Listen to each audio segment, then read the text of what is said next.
Saudara, penambahan kementerian di Kabinet Merah Putih menyebabkan sejumlah menteri mulai berbenah, mulai dari urusan lokasi kantor hingga administrasi birokrasinya. Untuk mengetahui bagaimana para menteri menyiapkan kantornya, jurnalis Kompas TV Malaika Kri Darman dan juru kamera Julian Fernando siang tadi berbincang dengan Menteri Koperasi Budi Aristiadi.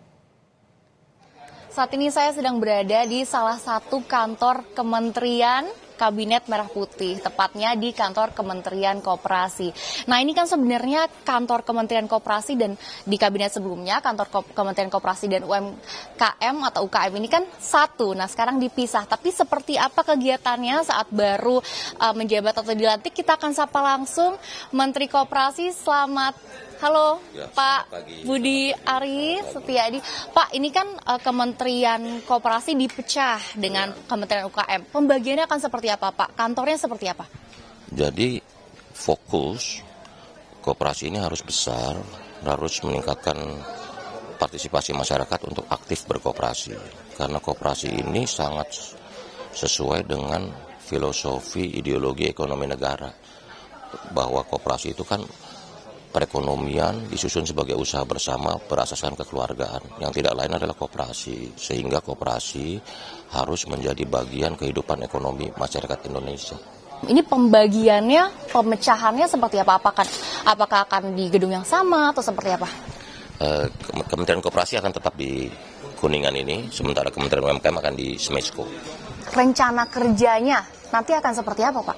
Saya sudah bicarakan bahwa target 100 hari ini, yang pertama digitalisasi koperasi, yang kedua rebranding koperasi, dan yang ketiga tata kelola dan sumber daya manusianya, termasuk capacity building para pegawai di Kementerian Koperasi serta di ekop sistemnya. Terima kasih Pak Menteri sudah meluangkan waktunya, udah mau diwawancara sama Kompas TV.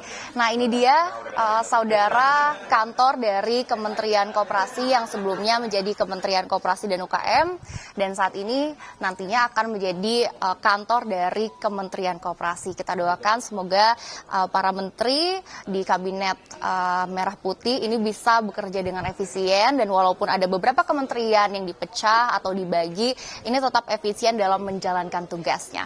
Malaika Kri Darman, Julian Fernando, Kompas TV, Jakarta. Sementara utusan khusus Presiden akan berkantor di Gedung Sekretariat Negara yang berada di Jalan Teguh Umar Menteng, Jakarta Pusat. Kantor dari 7 utusan khusus Presiden telah disiapkan. Nantinya para utusan khusus Presiden mulai dari Muhammad Mardiono, Raffi Ahmad, Setiawan Ikhlas, Miftah Maulana Habibur Rahman, Ahmad Rida Sabana, Mari Elka Pangestu hingga Zita Anjani akan berkantor di sini. Saya sekarang masih ada menempati kantor kan saya di tempat yang sama ya, tapi nanti entah apakah oleh Pak Menseknek dipindah atau tidak, kami tidak tahu. Tapi yang lama kami ada di Tengkumar. Kementerian yang baru terbentuk kini masih berbenah mulai dari soal lokasi kantor hingga birokrasi di internal mereka.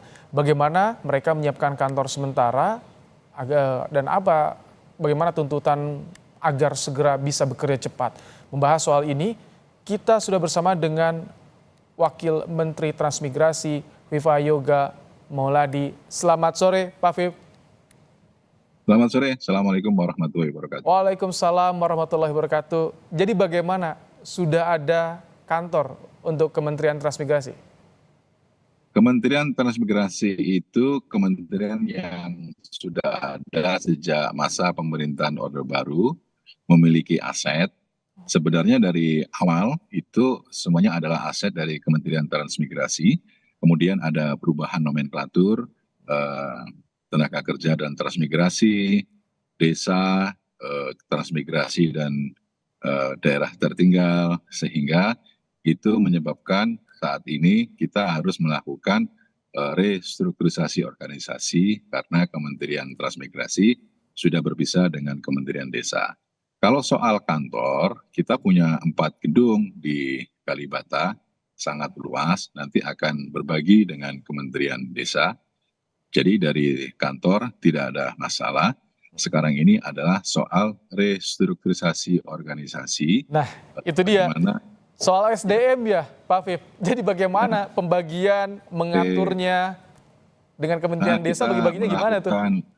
Kita melakukan restrukturisasi organisasi menyangkut soal struktur dan soal sumber daya manusia. Saat ini sedang ada tim transisi yang menyelesaikan soal struktur organisasi dan sumber daya manusia. Kalau dari pegawai Kementerian Transmigrasi, sejak masa pemerintahan Orde Baru sudah ada, tapi saat ini bergabung dengan Kementerian Desa. Ya, saya rasa akan lebih mudah Kementerian Transmigrasi untuk menyelesaikan karena dari awal ada PNS yang berbasis di Kementerian Transmigrasi. Sekarang kita melakukan proses transisi untuk menyelesaikan soal sumber daya manusia, aset, dan juga penganggaran.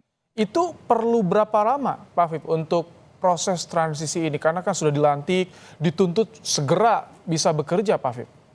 Ya, kita tiap hari bekerja, Mas. Jadi menurut peraturan Presiden, Perpres 139 itu diberi waktu sampai bulan Desember tanggal 30. Tapi bagi kami dalam waktu kurang dari 1 bulan akan selesai menyangkut soal struktur organisasi, sumber daya manusia, dan juga aset serta penganggaran. Kalau gambaran untuk pemetaan tugasnya ketika sebelum dipecah dan saat ini sudah dipecah, seperti apa nanti pemetaan tugasnya nih? Pemetaan tugasnya masing-masing kementerian itu sudah jelas sesuai dengan Perpres 139 bahwa Kementerian Transmigrasi sesuai dengan arahan dari Presiden Prabowo adalah kementerian yang ikut berkontribusi untuk menjaga NKRI, yaitu menempatkan penduduk di daerah-daerah yang masih kosong. Yang kedua, untuk mengurangi kemiskinan absolut. Karena di beberapa daerah, terutama di daerah perkotaan, bagi penduduk yang merasa tidak berkecukupan, punya hak untuk mendapatkan nilai kesejahteraan dan nilai kemakmuran, dan negara bertanggung jawab. Oleh karena itu, negara membuat program transmigrasi, yaitu memindahkan penduduk dari daerah satu ke daerah yang lainnya dan diberikan fasilitas. Fasilitasnya itu berupa tanah pemukiman, rumah sebesar 2 hektar are, dan itu diberikan pendidikan, pelatihan, serta nafkah selama 1 tahun untuk proses kemandirian. Dan ini memberikan bukti bahwa data menunjukkan selama tahun 2000 sampai tahun 2024 ini untuk pengembangan dan pembangunan kawasan transmigrasi itu ada 1.567 desa definitif, kemudian 466 kecamatan, 116 terbentuknya ibu kota kabupaten kota, dan 3 ibu kota provinsi, yaitu Kalimantan Utara, Papua Selatan, dan Sulawesi Barat. Pak Fif, tadi di sidang paripurna Kabinet Merah Putih, Presiden Prabowo menyinggung soal efisiensi anggaran. Di tim transisi, apa yang jadi catatan soal efisiensi anggaran yang disiapkan oleh Kementerian Transmigrasi ini nantinya? Kan restrukturisasi berjalan nih.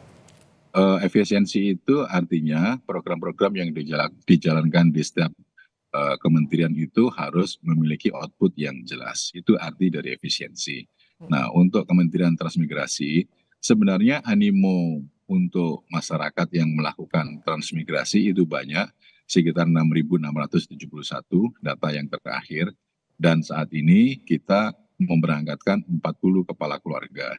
Jadi oleh karena itu kita akan melakukan komunikasi dengan Bappenas dan Kementerian Keuangan untuk melakukan konsultasi bagaimana caranya agar para penduduk yang memiliki animo untuk diberangkatkan transmigrasi sekitar 6.671 itu bisa berangkat semua. Oleh itu kita akan melakukan koordinasi juga dengan PU, kemudian Perumahan Rakyat, agar seluruh fasilitas itu bisa terintegrasi antar kementerian. Baik, terima kasih Viva Yoga Mauladi, Wakil Menteri Transmigrasi, telah bergabung di program Kompas Petang sore hari ini. Selamat bertugas, Pak Viv. Terima kasih.